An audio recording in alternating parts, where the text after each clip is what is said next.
السلام عليكم الاخوات ومرحبا بكم في قناتي عالم صابرين. كنتمنى تكونوا بخير وعلى خير وتكون الصحه ديالكم لاباس. فيديو جديد على قناتي ان شاء الله غنشارك معكم بعجينه وحده ديال المسمن. غنحضروا جوج اشكال، المالح والحلو، كيجيو مرقين مقرمشين رائعين بزاف. كنتمنى ان شاء الله تجربوهم. الطريقه اللي كنحضروا 9 ديال الحبات دفعه واحده، فكنتمنى ان شاء الله فيديو ديال اليوم ينال الاعجاب ديالكم، وكيف ما العاده فرجه ممتعه.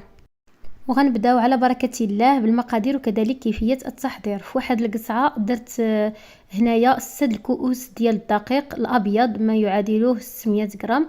كنديرو في واحد القصعه كيف ما بان لكم. غادي نزيدو معاه هنايا ملعقه صغيره ديال خميره الحلويات ما تكونش ممتلئه، ما يعادله تقريبا نص كيس. ملعقه صغيره ديال السكر سنيده، والملح اللي كيبقى على حسب الذوق. كنبداو كنجمعوه بالماء اللي كيكون عادي يعني من الصنبور. كنجمعوا العجينه اللي كتكون واحد العجينه اللي رطبه لكن ما تكونش كتلتصق في الايادي تماما بحال العجينه ديال المسمن العادي. المهم الماء ها نتوما كيف ما شفتوا كنضيفوه شويه بشويه حتى غنتحصلوا على العجين، غير ما ترخفوهاش بزاف، ما تكونش كتلصق باش ما تصعبش عليكم في الخدمه. صافي هنا ضفت الكاس الاول الكاس الثاني، وبالنسبه للكاس الثالث راه ما غاديش نضيفو كامل، غادي نضيف تقريبا غير ربع ديالو. تقريبا احتاجيت 2 كيسان وربع ديال الماء. صافي هنا كيف ما شفتوا غادي نجمع العجينه وغادي غير ندي فيها ونجيب، يعني ما كندلكها ما حتى شي حاجه، غير انني نتاكد ان الدقيق ما بقاش عندي يعني هكا لاصق. صافي مباشره غادي نقسمها. في الاول كنقسمها على 2 ديال الحصص، وكل حصه غنقسمها على 3 ديال الكرات، اي انني غادي نتحصل على 6 ديال الكرات كيف ما بان لكم. غادي نشارك معكم واحد الطريقه اللي كتحضري واحد الكميه كثيره ديال هذا المسمن هذا دفعه واحده. بلاص ما نديرو كرات صغار غادي نديرو كرات كبار وغنتحصلوا على كميه كثيره. صافي هنا كيف ما شفتوا قسمتهم على 6 ديال الحصص. هانتوما العجينه كتكون رطبه يعني ولكن ما كتلتصقش في الايادي. صافي غادي نغطيهم بالبلاستيك الغذائي وغنخليوهم وغنمشيو نحضروا الحشوه. بالنسبه للحشوه عندي هنا حبه ديال البصل اللي مقطعه قطع اللي تكون صغيره. غادي نزيد معاها كميه ديال صدر الدجاج او ممكن تعوضوه بصدر الديك الرومي، كيبقى لكم الاختيار. غادي نزيد كذلك معاهم شويه ديال الملحه، شويه كذلك ديال البزر. بالنسبه للملحه ما تكثروش، ديروا غير واحد الرشيشه فقط، كنضيفوها في الاول ما تكثروش لانه باقي المكونات كتكون مالحه. غادي نزيد كذلك شويه ديال الابزار، وغادي نزيد كذلك الزيت. صافي وغادي نديرها فوق البوطه حتى كتشحر لينا مزيان مزيان ديك البصله وداك صدر الدجاج هكا كيبدا كيدخل فيهم الطياب. عاد غنضيفوا باقي المكونات.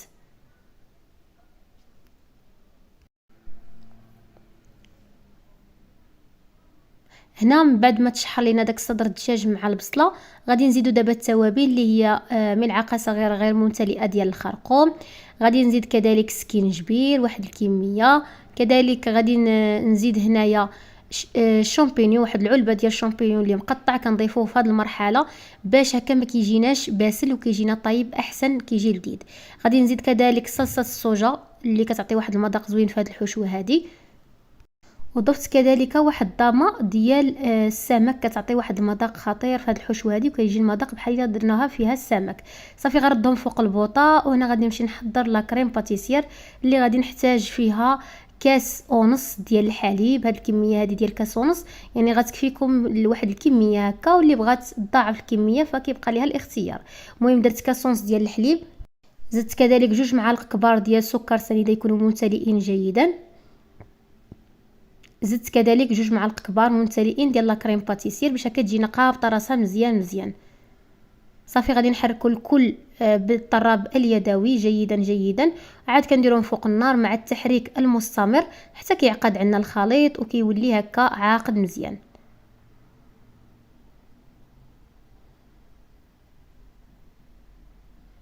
دائما كنحركوا على البرد باش هكا ما كيتكورش لينا داك لا كريم باتيسير. هنا غادي نزيد واحد الملعقه صغيره ديال الفاني او ساشي ديال الفانيلا اللي بغيتو.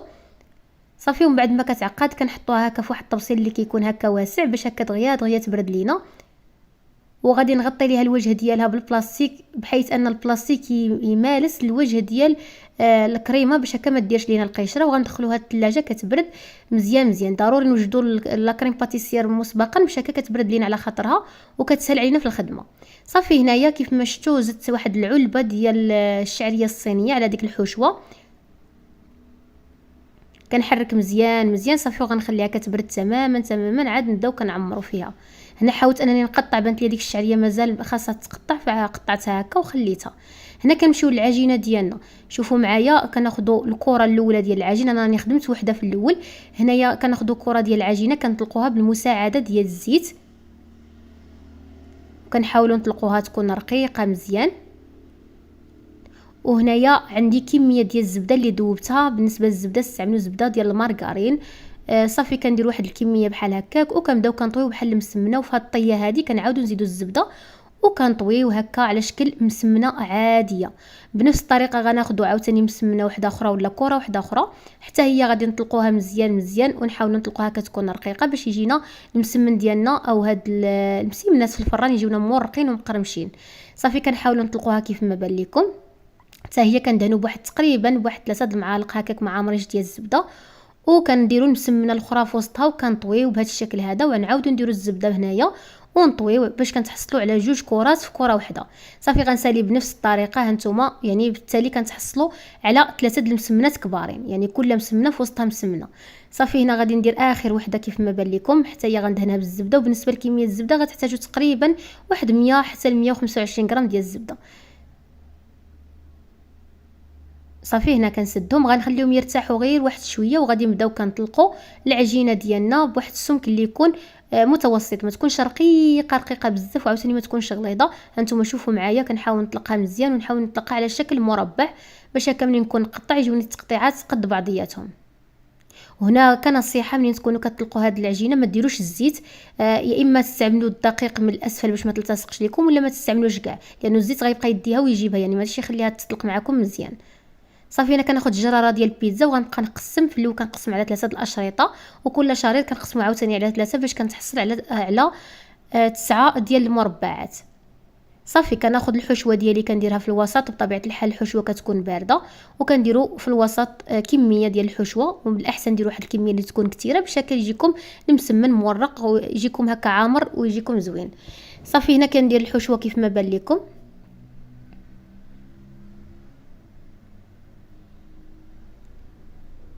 وغادي نبدا كنقاد. هنا درت واحد نص قطعه ديال الجبن هذا ديال الساندويتش، كندير كل نص قطعه في حبه، ولا ديروا 4 قطع كيبقى لكم الاختيار.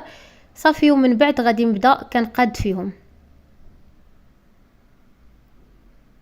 ممكن كذلك ديروا حتى جبن مثلثات. هنا كنبدا كنطوي. طريقه الطي جد سهله، يعني كناخذ كل قنت مع القنت اللي انفصليه وكنعاود نسد بهذه الطريقه باش كنتحصلوا على بحال الظرف.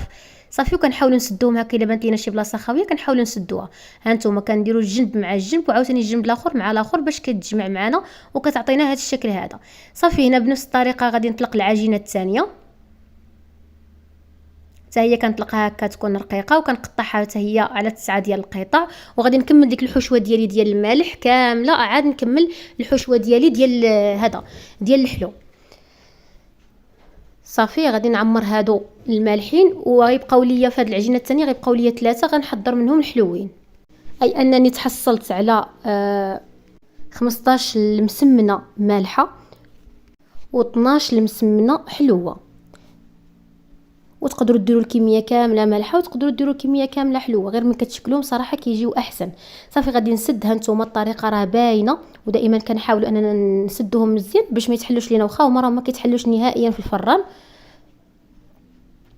صافي كنسالي بنفس الطريقه وغادي نحطهم في واحد الصينيه اللي مفرشه بورق ديال الطبخ، وغادي نكمل هادوك الحلوين. بقاو لي هاد 3 وغنعاود ندير 9 اخرين. صافي هنايا راه بديت كنعمر في دوك الحلوين.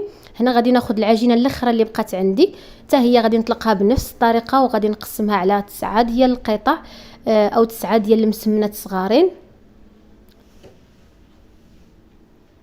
صافي وغادي حتى هما نعمرهم بنفس الطريقه. هانتوما كنقطع بالجراره وكنحاول نقطعوهم ما امكن يكونوا قد بعضياتهم. صافي وكناخذ ديك لا كريم باتيسير اللي كتكون بردات عندنا، ضروري تكون بارده، داكشي علاش قلت لكم وجدوها من قبل باش تكون بارده وما تسيحش لكم في الفران، في نفس الوقت ما تصعبش عليكم في الخدمه. كنديروا ديك الكريمه الكميه على حسابكم، ممكن تكثروا ديروا 2 كيسان ونص حتى نص سيطرو ديال الحليب ماشي مشكل.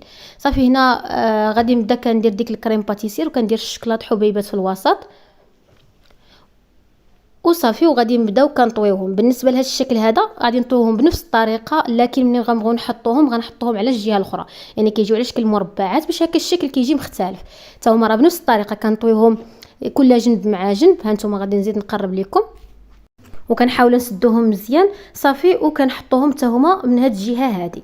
صافي غنحطو كلشي في واحد الصينيه اللي مفرشه هكا ورق ديال الطبخ او مدهونه غير بالزيت. كناخذ هنا بيضه اللي كندهن بها في الاول، كنضيف ليها غير شويه ديال الخل وكندهن فيها في الاول هادوك اللي حلوين كندهنهم غير بالبيض مع قطيره ديال الخل، كنحاول ندهنهم كاملين. عاد ديك الكميه ديال البيض اللي كتبقى ليا كنزيد ليها قطرات من صلصه الصوجا وكندهن بها دوك المالحين.